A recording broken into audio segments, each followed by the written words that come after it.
एक लालची आदमी। एक बार एक छोटे से शहर में एक लालची आदमी रहता था।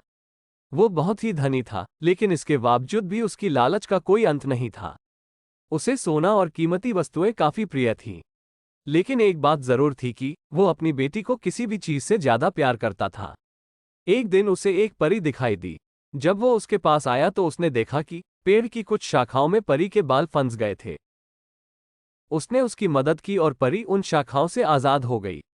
लेकिन जैसे जैसे उसका लालच हावी हुआ, उसने महसूस किया कि उसके इस मदद के बदले में एक इच्छा मांगकर उसकी मदद करके वो आसानी से अमीर बन सकता है।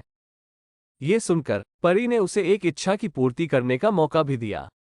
ऐसे में उस लालची आदमी ने कहा कि जो कुछ मैं छूऊं वो सब सोना हो जाए। बदले में ये इच्छा को भी उस परी ने पूरी कर दी थी।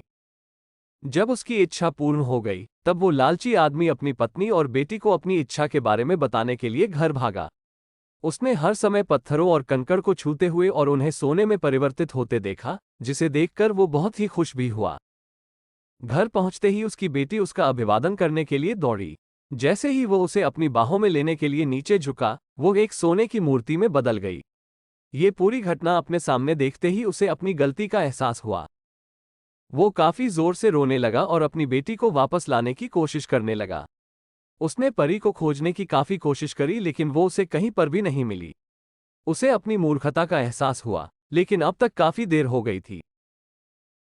सीख। इस कहानी से हमें ये सीख मिलती है कि लालच हमेशा पतन की ओर ले जाता है। जरूरत से ज्यादा लालच करना हमें हमेशा दुहक प्रदान करता है।